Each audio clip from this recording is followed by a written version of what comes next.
som. Teste. Oh, maravilha. Bom dia! Feliz de estar aqui, pessoal, nesse lugar, nessa igreja. Meu Deus, quanto Deus tem falado das nossas vidas, quanto a gente tem vivido aqui, não é? Como a gente tem visto a bondade do Senhor, a graça do Senhor nos acompanhar. Tantos testemunhos de famílias que têm chegado aqui e têm compartilhado conosco como a vida tem melhorado, como tem se envolvido na igreja, como algumas dificuldades do passado ficaram para trás, como Deus é bom.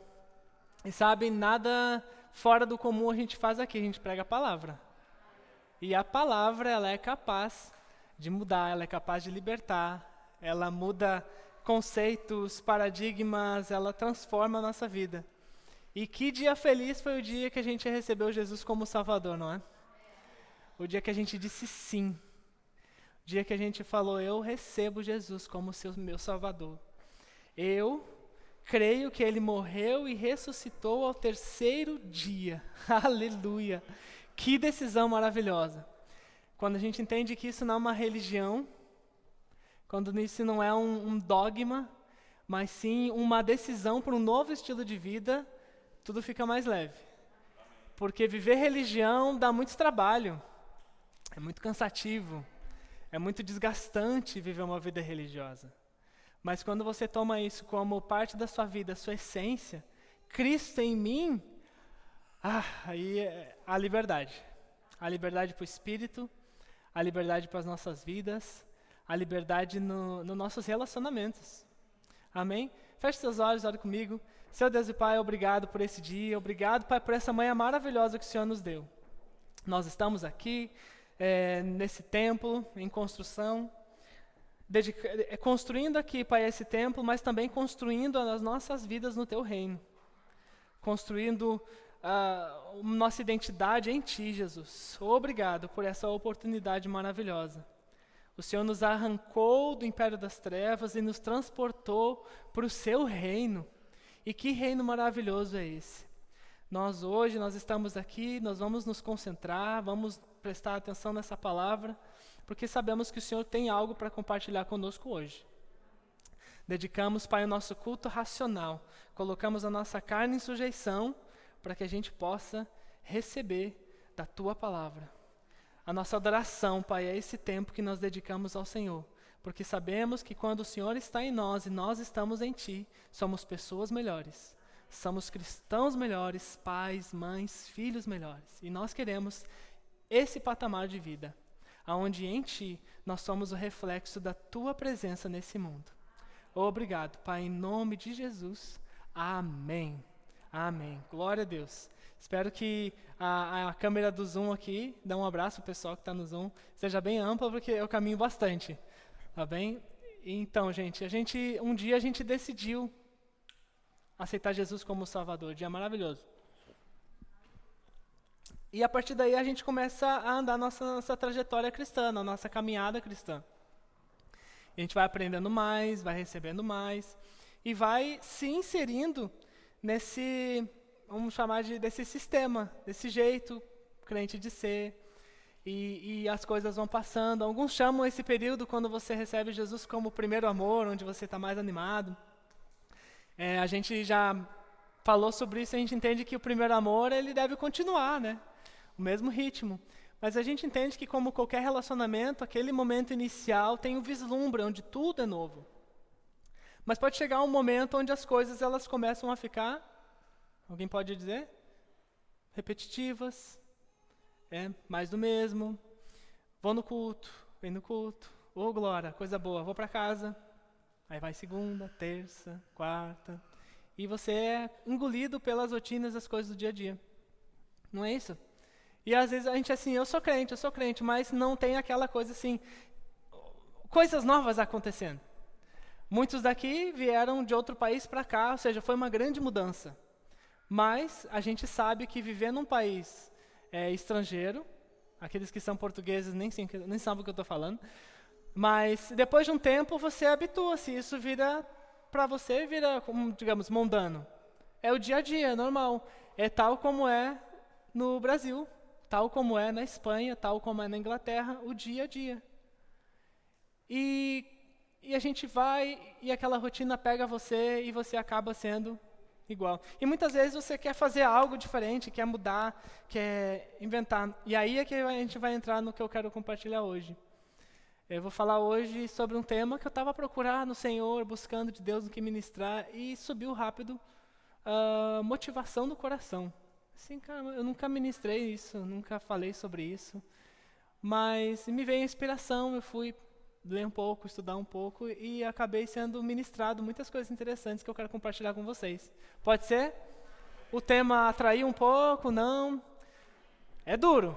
Em alguns momentos a gente fica bem confrontado. Eu fui bem confrontado quando eu estava a fazer esse sermão. Foi bem desafiado em muitas áreas, então já um disclaimer, que essa palavra, disclaimer, já estou me desculpando aqui.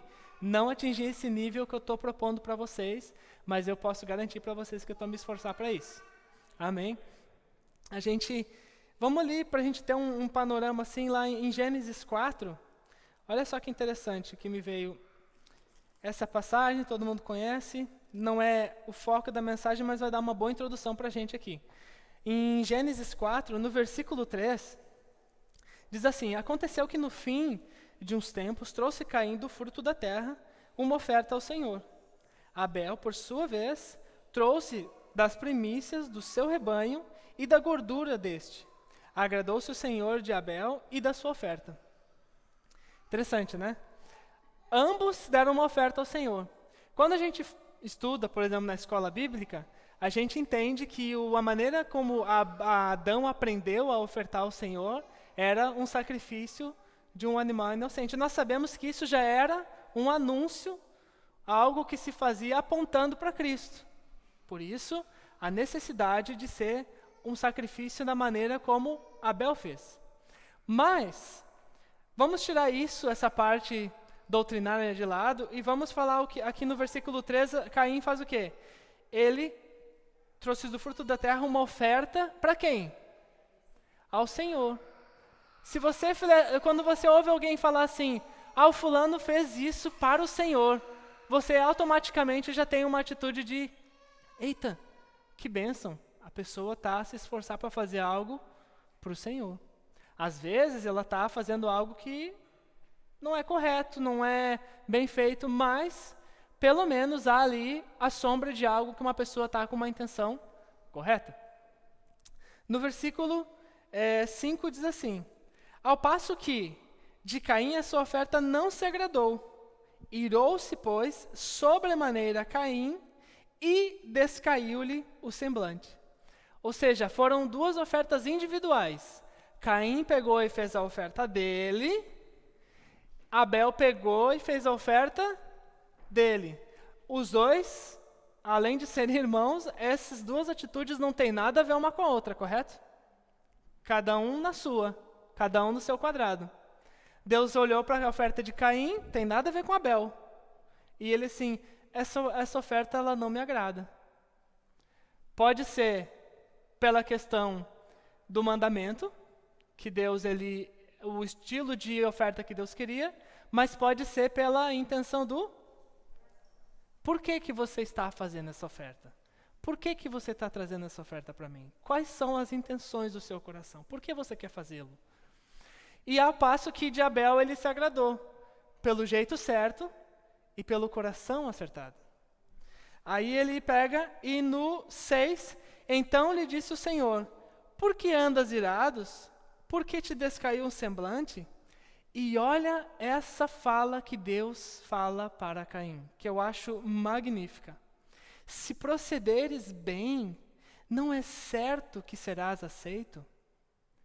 O que era esperado de Caim nesse momento, se o coração dele estivesse certo e a oferta só que estivesse errada, ele ia receber a correção, ele ia dizer assim, eita, desculpa aí, né? Desculpa aí. Abel, como é que tu fez? Me ensina. É assim. Senhor, está aqui a minha oferta. Procedeu bem e seria aceito. Mas só que Caim, ele não tomou para si a correção. Ele apontou a ira dele para quem? para quem fez certo. Colocou em Abel a culpa dele não ter feito certo. Ele desviou a culpa que era dele para outro que estava a fazer bem. Ou seja, nas aparências ele queria fazer como aquele que fez certo. Mas na atitude ele fez errado. Não é forte isso? E aí a gente tem o primeiro assassinato. Se todavia procederes mal, eis que o pecado jaz e o seu desejo será contra ti, mas a ti cumpre dominá-lo. Deus ele já fala que, olha, a tentação vai chegar para todo mundo, mas é a sua atitude é que vai fazer a diferença. Bom dia, gente, bem-vindos. Não conheço vocês, mas são bem-vindos aqui, amém? A gente então tem isso. Agora, a atitude de Caim para com Abel, ele achou, não, tem uma coisa errada, Deus prefere Abel e não prefere a mim. E ele teve uma atitude. Vamos ali para Provérbios, no capítulo 16. Provérbios 16. No versículo 2 diz assim: todos os caminhos do homem são puros aos seus olhos, mas o Senhor pesa o espírito. Confia ao Senhor as tuas obras e os teus desígnios serão estabelecidos. Todos, olha só, todos os caminhos do homem são puros aos seus olhos.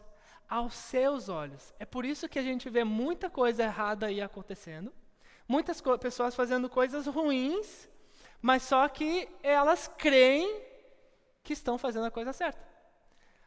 Isso é conhecido como um termo que é todo mundo é herói da sua própria história. Aquela pessoa que é má, ela não sabe que é má.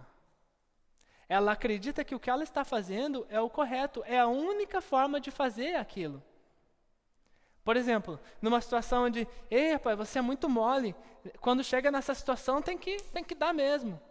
Essa pessoa pensa, a gente pensa, essa pessoa é má. Mas aquela pessoa pensa, não, eu faço isso como uma proteção, porque senão os outros que são mais maus vão fazer maldade comigo. Então eu estou protegendo a mim, aos meus bens e a minha família. Ou seja, quando o homem faz uma avaliação própria, humana, sempre vai ser a coisa certa.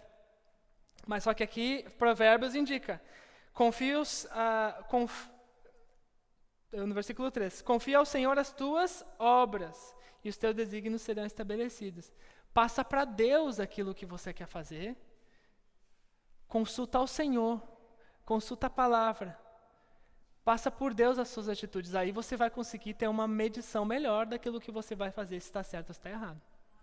Eu quero propor para vocês aqui 5 aspectos que a gente vai olhar, depois a gente faz mais 5, depois 5, são 15. Estou brincando, são só 5 mesmo. 5 aspectos que a gente vai brincar aqui para a gente dar uma olhada de como a gente pode fazer esse caminho daquilo que a gente vai fazer, as intenções do coração e como a gente pode chegar num bom caminho aqui no final. Pode ser? Amém? O primeiro, quero falar, pode ser lá em Lucas, no capítulo 21. Nas ofertas, ontem Júlia ministrou esse aqui. No culto da Malta. O pescador jovem, pessoal. Amém! Culto da Malta, ela tocou nesse trecho aqui. Eu não vou me apegar muito na essência da mensagem, mas sim só um detalhe que eu acho muito interessante. Lucas, no capítulo 4, no versículo 2. Deixa eu ver minha colinha aqui. Durante 40 dias, sendo tentado... Não é isso, gente. 21, desculpa. Deixa lá o papel. Lucas... Tarcísio, tranquilo. Lucas 21. Obrigado, querido. Lucas 21, no versículo 2. Viu também certa viúva, pobre, lançar ali 2 pequenas moedas. Jesus, ele viu. E disse, verdadeiramente, ó Francisco aí, verdadeiramente, vos digo que esta viúva pobre deu mais do que todos. Ou seja, Jesus viu Prestou atenção na oferta dela? Ou na intenção do coração? O coração dela estava acertado, embora aparentemente essa oferta fosse irrelevante, podemos dizer assim. Mas para o Senhor, a fidelidade dela, como o Francisco pregou aqui, era o que era mais esperado. E ela ia colher frutos daquela fidelidade. Só que aqueles outros homens ricos traziam muitas ofertas. Ou seja, aparentemente relevantes, de destaque. Né? Tu pega assim, momento de oferta, e a pessoa está com o coração não acertado. Eita, oferta? Deixa eu ver que se eu tenho uns trocados aqui. E troca um chumaço assim, e pega o envelope, abre o envelope e põe... Para que os outros olhem e digam, nossa, esse homem é um homem que é dedicado à obra do Senhor, investe. Não estou a dizer que é para fazer escondido. Quando Davi ele ofertou para o templo, a Bíblia diz que ele divulgou para o povo o quanto ele estava a fazer. Eu estou dando dos tesouros disso e do meu próprio tesouro eu estou dando isso, isso e isso. Ou seja, ele fez a mesma coisa que eu falei agora, mas só que com o coração acertado. O resultado, todos os líderes de Israel contribuíram voluntariamente, porque queriam fazer parte daquela mesma unção. Então o problema não é o que faz, mas a intenção do coração daquele que faz. Então, o que a gente tem um ponto aqui é, como saber? Não se sabe. Quem sabe é Deus. Não é da nossa alçada julgar se alguém fez com o coração acertado ou não. É Deus que faz isso. É o Senhor que sonda os corações. É aí que o crente, nascido de novo, cheio do manto, perde o sapateado. Por quê? Porque acaba olhando para o outro e não para si mesmo.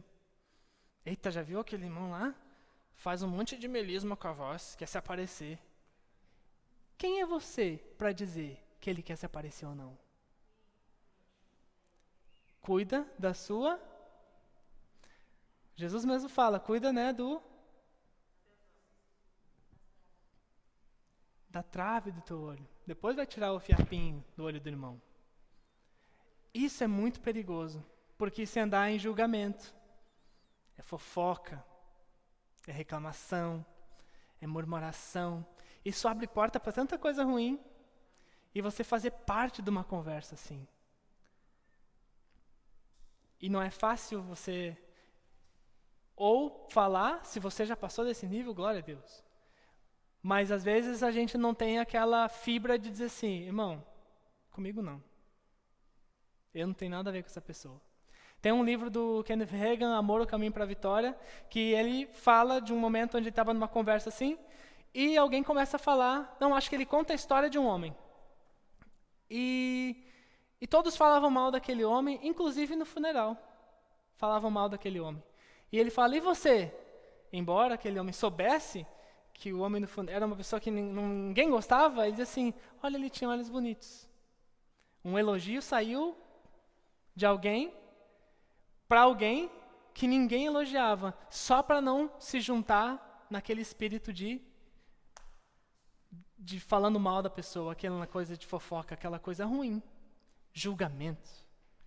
Então, um primeiro ponto para a gente observar, para a gente nos sondar é cuide de si, olhe para si. Os outros não são da sua alçada, não são sua responsabilidade. Amém? Você como pai ou mãe, está me ouvindo, é sua responsabilidade ensinar, cuidar. Passar isso. Mas os outros fora da sua família, não é da sua conta. Amém? Espero que o Gleison depois não venha me corrigir, né? Se eu pregar só ano que vem, você já sabe, né? Foi hoje. O segundo ponto interessante para a gente olhar aqui, vamos lá, aí, esse texto é muito bom. 1 Coríntios 13, olha só, agora vai ficar leve a mensagem. Vai falar sobre amor. Agora, ufa! Vai falar sobre amor agora. Coríntios 13? Coríntios 13 é o Salmo do Novo Testamento. Essa parte, né? Coríntios 13 é dureza também. Vai ler lá para você ver. 13, no versículo 1. Olha só que interessante. E ao passo que mostrar-vos ainda um caminho sobremodo excelente, ainda que eu fale a língua dos homens e dos anjos, se eu não tiver amor, serei como um bronze que soa e como um cimbalo que retine. Algumas versões dizem sino. Ainda que eu tenha o dom de profetizar e conheça todos os mistérios e toda a ciência, ainda que eu tenha tamanha fé, capaz de transportar o monte, se eu não tiver amor, nada serei. Conhece essa música? Ainda que eu distribua todos os meus bens aos pobres, e ainda que eu entregue o meu próprio corpo para ser queimado, se eu não tiver amor, nada se aproveitará. A aparência é aquilo que se faz, ainda que seja fantástico, ainda que a pessoa se jogue no fogo para mostrar assim, eu vou me sacrificar. Se ela não tiver amor, não vale nada. Um mártir, aqui o que a Bíblia está falando, que até um mártir, se fizer sem amor, não é nada. Não valeu nada. Ou seja, não somos nós que podemos medir o que é válido e o que não é válido. Isso só Deus tem como saber. Sabe que muitas vezes a gente ouve, olha lá, fulano aconteceu isso, fulano fez aquele negócio. Aí na hora, eita, fez mesmo? Safado. Ou ladrão. Ou é um homem irado, pecador. Você está na pele daquela pessoa para saber exatamente o que aconteceu? Que pressões aquela pessoa está a passar para acontecer aquilo? Nesse mesmo livro, que por acaso eu já li esse livro muitas vezes, O Amor para a Vitória, ele toca nesse tema. Como uma vez, Reagan estava perto numa situação onde falaram de um ministro. E ele concordou. É mesmo. Mas o Senhor falou com ele, falou, você estava no calçado daquele homem para saber se você agiria de uma forma diferente que ele agiu? Você sabe que se você na mesma situação não poderia até agir pior? Não podemos ser rápidos em tomar uma ação de julgar isso ou aquilo. A gente precisa ser aquele assim. Esse é um detalhe importante. Se você não é parte da solução, você não tem nada que ver com a história. Se você está conversando com alguém a respeito de algo e você não tem como dar ajuda para solucionar aquilo, é fofoca. Agora, se você tem como ter uma atitude que pode ajudar a solucionar esse problema, procure saber todos os lados da história antes. Tudo. E geralmente está no meio. Geralmente não está nem num lado nem do outro. Geralmente está no meio. A gente sabe que é assim. Então, o segundo detalhe que a gente aqui é envolver amor em tudo o que fazemos. Completando nesse ponto ainda, vamos lá em 1 João 2,15. Se você quiser deixar salvo aí em Coríntios, a gente vai voltar depois, vou salvar aqui também.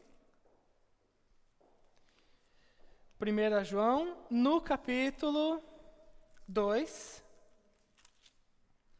no versículo 15. Olha só. Esse aqui é duro. Não ameis o mundo, nem as coisas que há no mundo. Se alguém amar o mundo, o amor do Pai não está nele. Porque tudo o que há no mundo, a concupiscência da carne, a concupiscência dos olhos, a soberba da vida, não procede do Pai, mas procede do mundo. Ora, o mundo passa, bem como as coisas e as suas concupiscências. Aquele, porém, que faz a vontade de Deus, permanece eternamente. Muito do que eu estou falando agora, dessas atitudes que a gente acaba tomando, não sondando o nosso coração, às vezes são para agradar a nossa vontade de pertencer ao mundo. Porque o mundo reconhece essas atitudes. O mundo reconhece isso. O mundo aplaude isso. O mundo aplaude. Aquela coisa que você faz pública, talvez para ter um destaque, ou dentro do seu local de trabalho, ou até mesmo no ambiente de igreja. Eu vou fazer isso porque quando verem, vão me elogiar. Vão dizer, nossa, parabéns, se você fizer com essa atitude, esperando isso, o seu coração não passou por um processo de alinhamento com essas ações.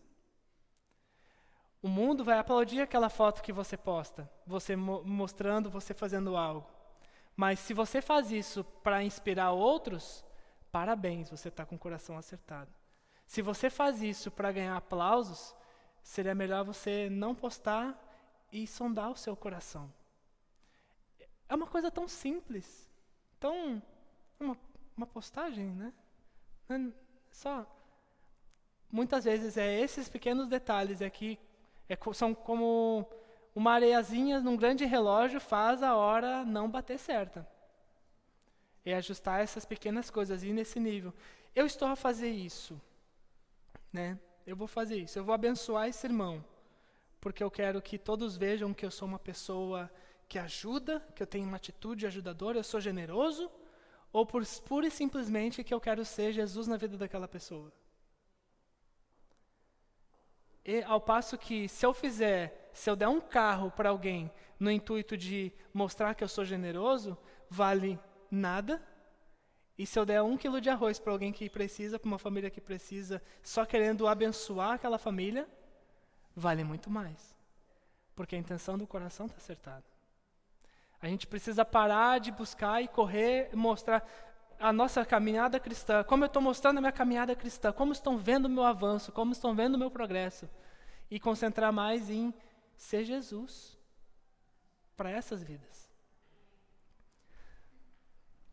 Vamos lá. Sei lá. Terceiro ponto aí para a gente avançar. Vamos ali como 1 Coríntios, agora vamos ali para o capítulo 10. 1 Coríntios 10.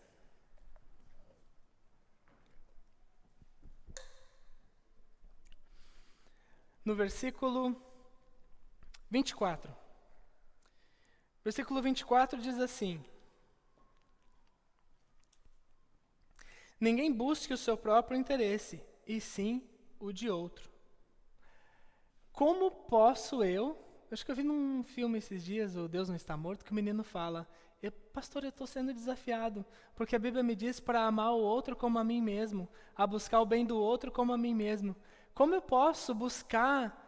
posso agir em prol de outro no mesmo nível que eu ajo para mim mesmo? Eu consigo fazer isso 1 ou 2 vezes, mas a vida inteira me ajuda, porque para mim parece demais. E eu vi aquele menino ali, e o meu lado religioso dizendo, não, mas isso aí é renovação da mente. Isso aí é você fazer um trabalho de análise interior, é você buscar de Deus e se esforçar, estudar a palavra. Você consegue porque o amor de Cristo está dentro de você, e agora você tem a habilidade de amar. O fruto do Espírito vem do seu Espírito. Eu pensando, religiosamente falando, não religiosamente, pela palavra que a gente aprende, é isso. Romanos 5:5, o amor de Deus foi derramado sobre nós. Em Gálatas, no capítulo 5, 22 em diante, o fruto do Espírito é amor, você tem a capacidade de amar. Você foi justificado por meio da fé em Cristo. Está tudo em você. Você agora é herdeiro de Cristo, você é nova criatura, você é nascido de novo, as coisas velhas se passaram, tudo se fez novo. Você tem a capacidade de amar. Em Marcos 11, 23, fala, se você tiver fé do tamanho do grão de mostarda, disser a esse monte, lança no mar. Ok, e logo à frente diz, olha, mas perdoa o seu irmão. Porque se você perdoa o seu irmão, o Senhor perdoa você. Ou seja, não, eu posso amar, está em mim. Mas só que essa proposta que está nesse texto aqui, está dizendo, ame o outro como você ama a si mesmo. Não tenha para si você como mais importante do que o outro. Eu não sei se eu estou lendo errado, mas ninguém busque o seu próprio interesse, sim o de outro. Você consegue imaginar esse patamar de vida? Eu vou ser bem sincero. O nosso instinto natural é, primeiro o meu, salvou o meu aqui, agora é a fé. Agora vamos lá, vamos crer para espalhar, vamos crer para crescer. Esse é um patamar que nós, como igreja, devemos ter conosco sempre. Mas só que esse patamar, o mundo chama de tolice. Isso chama de estupidez, não é, Francisco? Tu vai mesmo dar esse carro? Sério? Há quanto tempo tu conhece essa pessoa? Uns 10 meses. O quê? Você está em delírios. Delírios! Sabe que até mesmo no mundo existem pessoas tão ou mais generosas do que o crente?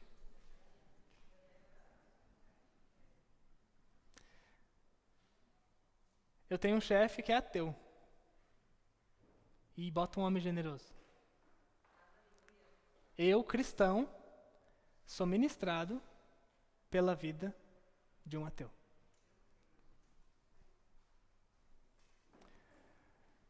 Há muitas coisas que precisam ser melhoradas naquele homem, mas eu não vejo a mão dele recolhida quando ele pode fazer algo. Não é, Bruno? A gente precisa elevar a nossa capacidade de colocar o nosso amor em prática.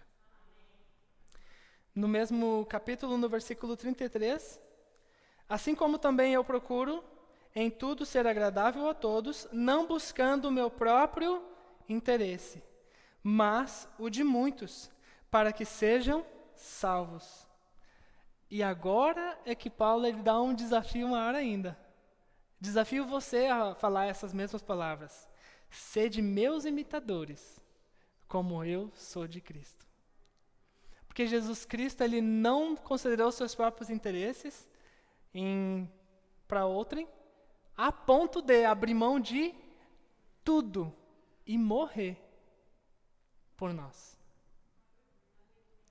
Realmente, ser imitador de Cristo é uma coisa que eu preciso de muita fé, muito esforço. Esforço para iniciar.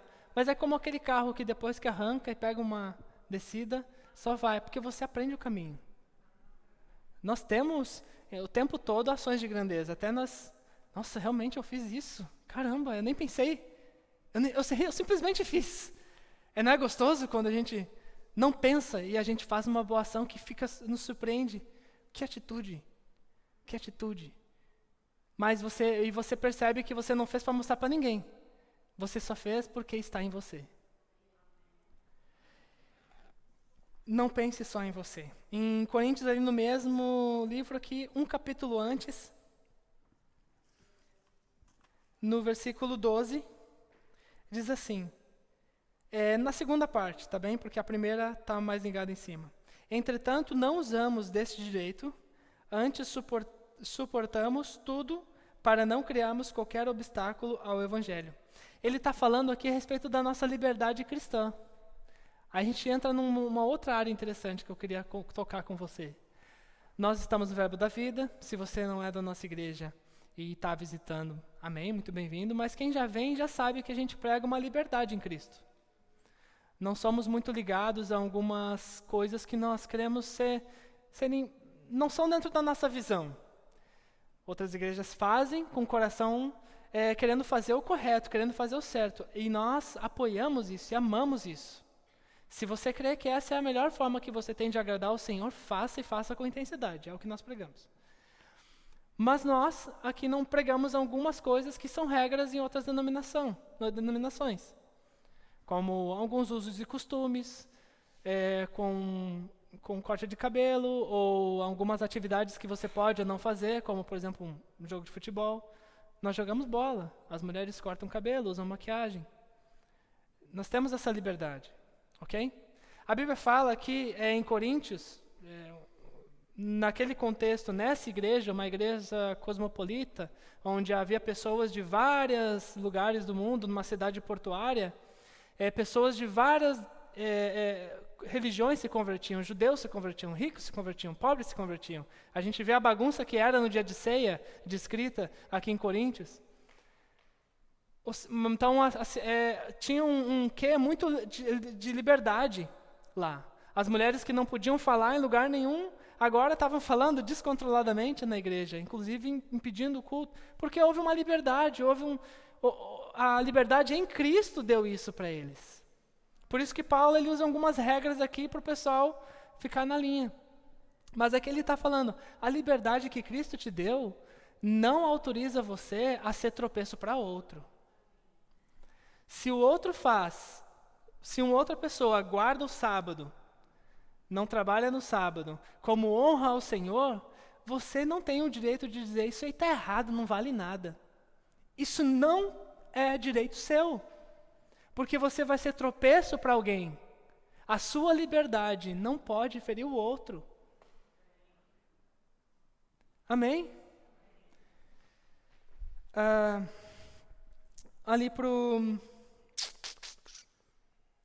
Vamos para o quarto ponto, que é 1 Coríntios 9, mesmo capítulo aqui, no 22.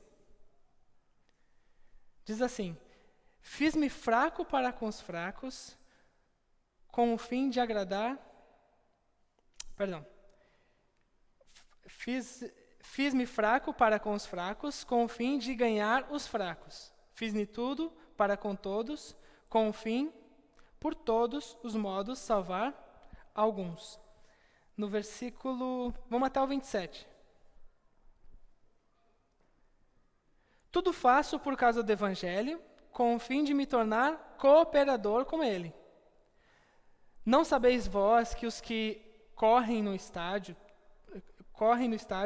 todos, na verdade, correm, mas só um leva o prêmio. Correi de tal maneira que alcanceis. Todo atleta em tudo se domina, aqueles para alcançar uma coroa incorruptível, nós, porém, a incorruptível.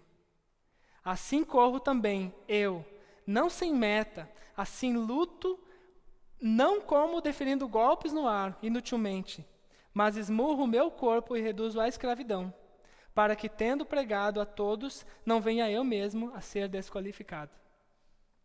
Aqui Paulo ele fala de um esforço, onde você vai se manter nessa trajetória até o fim. O que eu quero colocar aqui é, seja firme nas suas convicções.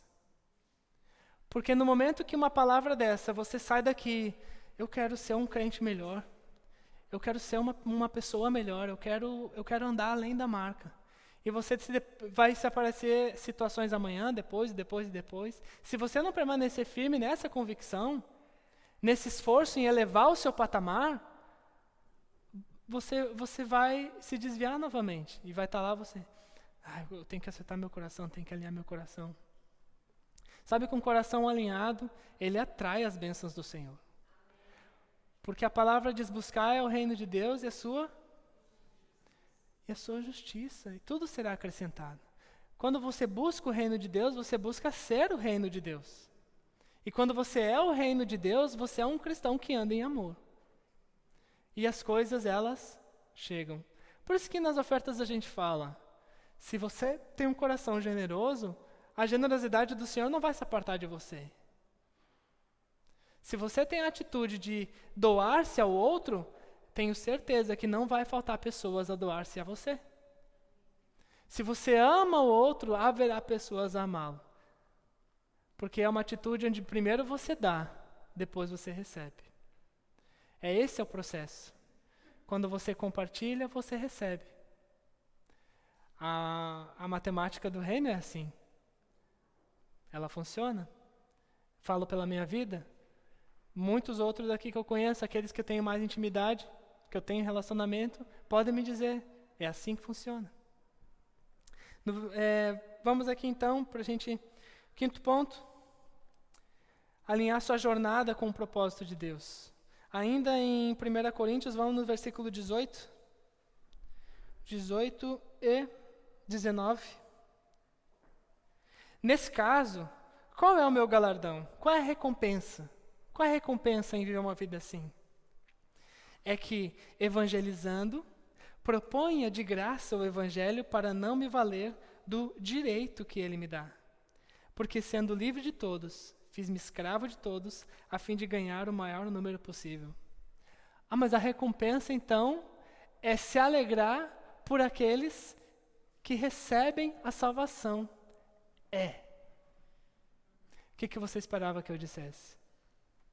A gente entende que nós vivemos uma vida de prosperidade, novidade de vida. Coisas muito boas acontecem, mas a nossa maior alegria deve ser se alegrar com aqueles que recebem a mesma salvação que recebemos. É você saber que agora essa pessoa também pode viver a novidade de vida que você vive.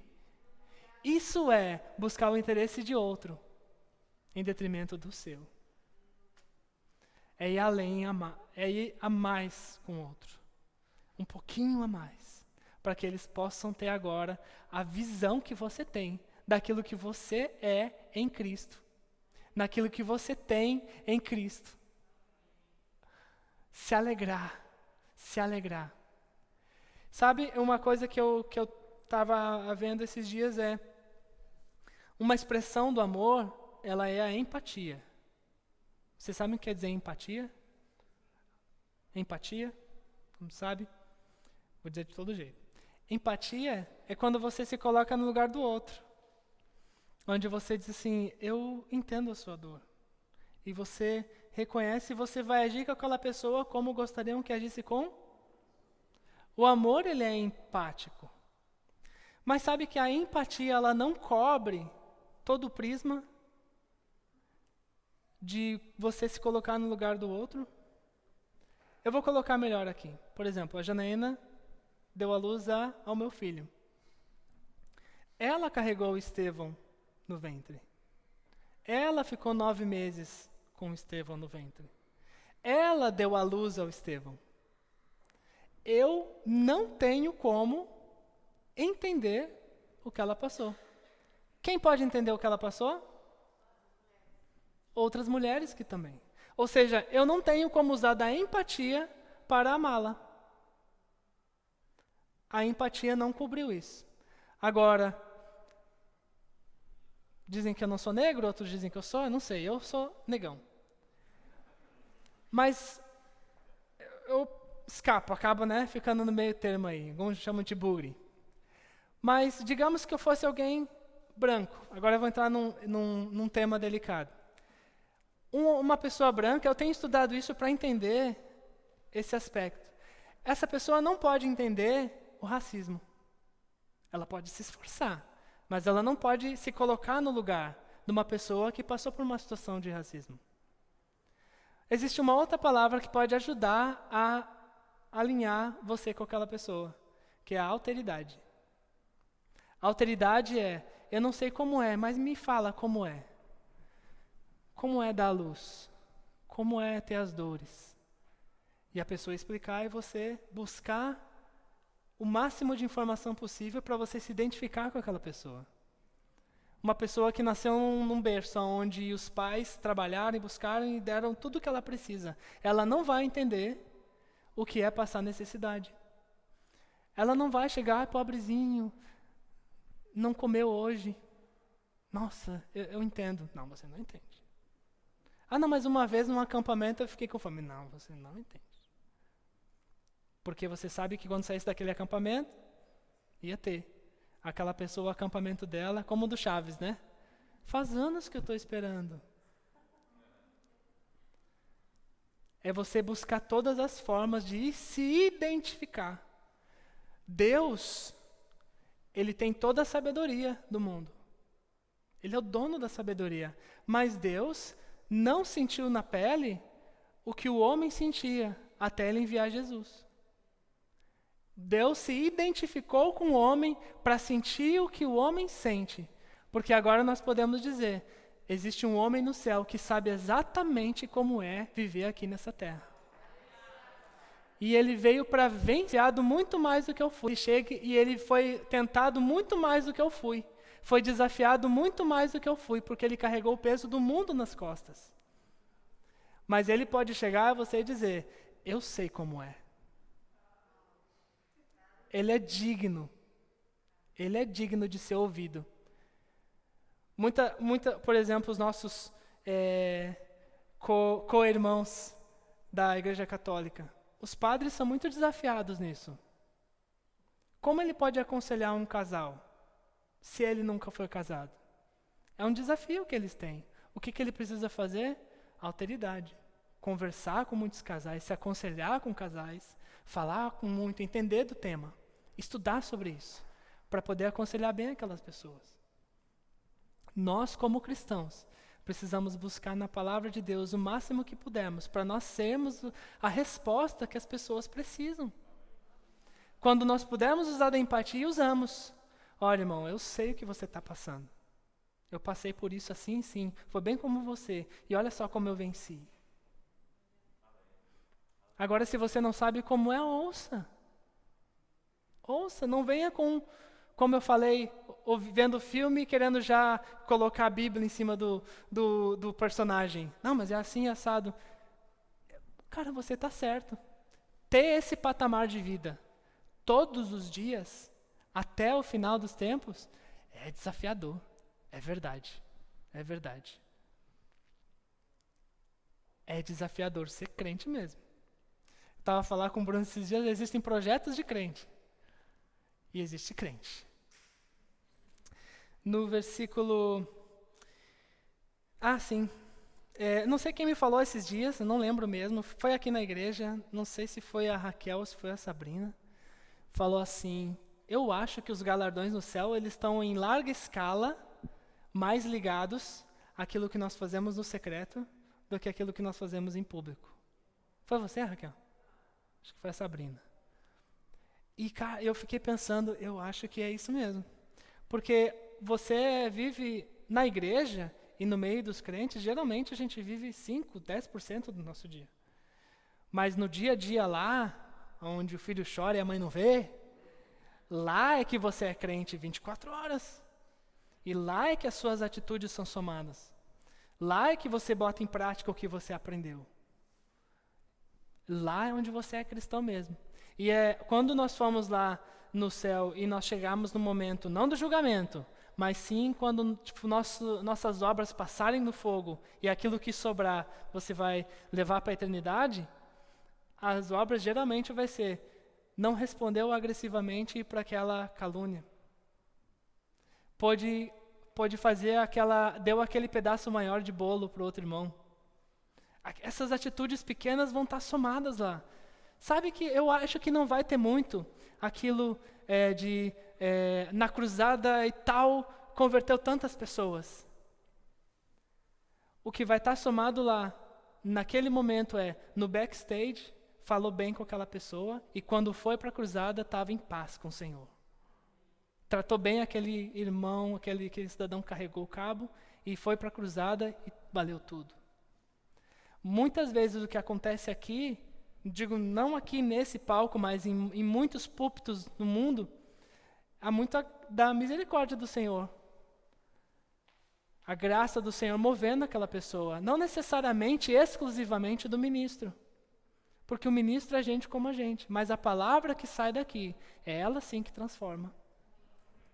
Lá em Mateus 5, 6, Mateus 5 e 6, do capítulo 5, você ora em secreto e em secreto Deus te recompensa. É Deus que exalta. Muitas pessoas, mas quando chegar um momento de vitória, acho que a Sabrina faz, está demorando o momento da vitória. Mas ele chega, sempre chega, para aqueles que são fiéis, até o final. Permaneça fiel. Às vezes o resultado daquele esforço todo seu está a um telefonema de distância, a uma mão que você aperta de distância. Fique conectado, faça o seu melhor, que o Senhor ele não vai te deixar desamparado. 1 João, vamos voltar lá para 1 João para a gente encerrar. 1 João no capítulo 1.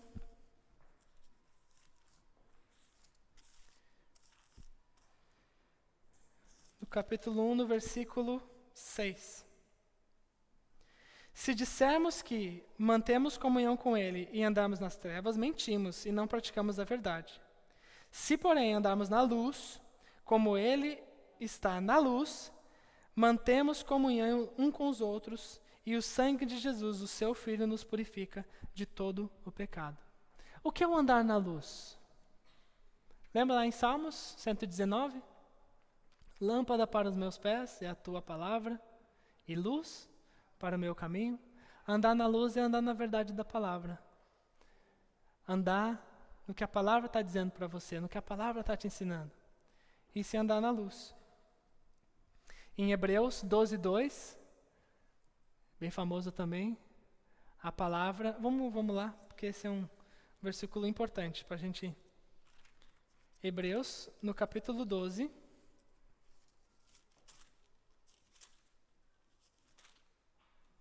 no versículo 4.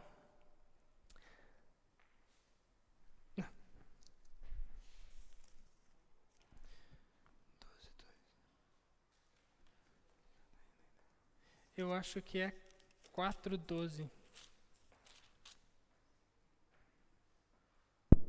Isso, é 4:12. Peço desculpa, se anotei errado. Porque a palavra de Deus é viva e eficaz.